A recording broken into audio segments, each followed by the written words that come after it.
What is happening, everybody?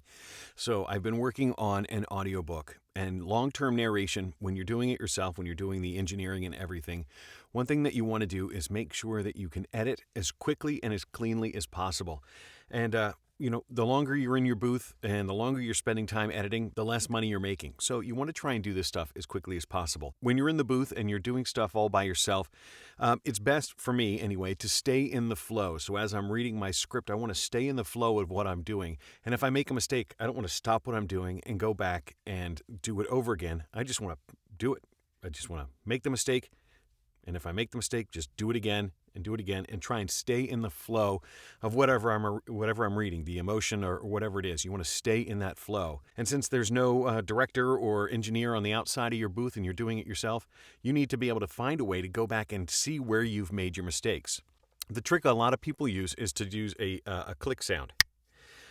Snap your fingers, clap your hands, do whatever. And I used to snap my fingers all the time whenever I would make a mistake. But when you're doing long form, you might be in the booth for 3 or 4 hours at a time, and you might make a few hundred mistakes. And over the course of a couple of days, you might actually make your thumb sore. That's what happened to me when I was recording.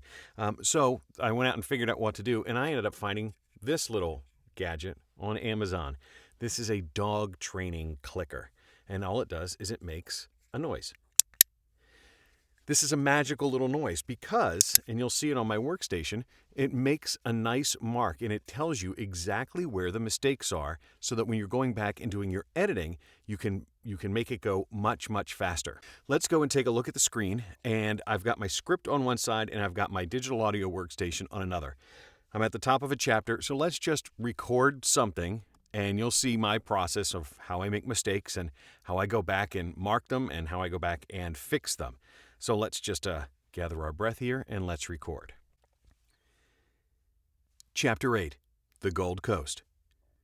On March 2011 came a 110-page report bearing the somber news the rewilders were expecting. 4 years earlier, the U.S. Fish and Wildlife Service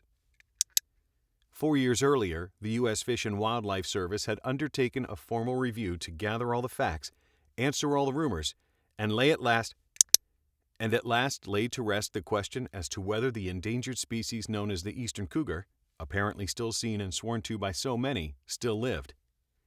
The service's lead investigator, Mark McCullough, had pored over the literature and queried the leading cougar experts in 21 eastern states and provinces, fielding 573 responses along the way. So, there you have it. One paragraph, but look at this waveform. That's cool, right? You can see exactly where every mistake is. And once you start to learn how these waveforms look, you can look for things that are similar, and I bet that after a few minutes, you'll be able to see exactly where the mistakes are. So before I even go back and listen to it, I can see, look at that and that look alike. So I can click before and split, I can click after and split, and making sure I have ripple editing turned on, I just highlight that mark and take it out. I don't have to go back and listen to my mistakes at all. That one I can't tell if it was this one or this one. I think it was right here. These look alike, so I'll take that, and I'll take that, split there, and look at that. It's taking it right out for me. Looks like I made a mistake there. I click there. I hit split. However you split in your workstation. I use Reaper, and that's just S. And in another video, I'll show you how we can do it even faster.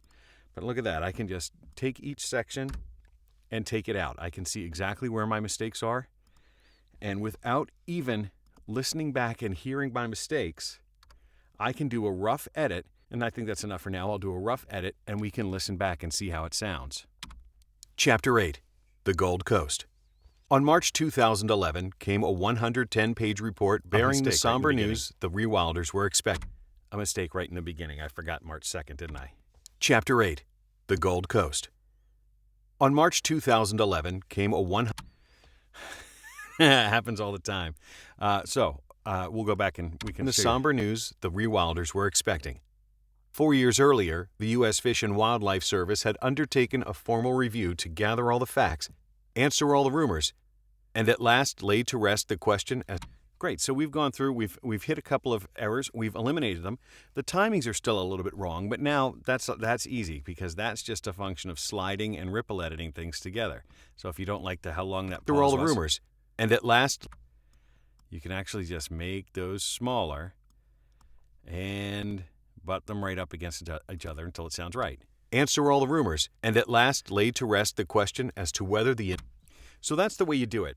I got an error to fix in the beginning. But this clicker, dog training clicker, find them on Amazon for a couple of bucks. I'll put a link down in the description as to which ones I purchased. But just remember, this click, it will put a mark on your waveform wherever your edit points are, and it will save you so much time when you're going back and editing. And the faster you can do it, the faster you can get your projects done, and the more you get paid. So there you have it. Really easy dog training clicker. I hope this really helps. Now, get in your booth and record something amazing.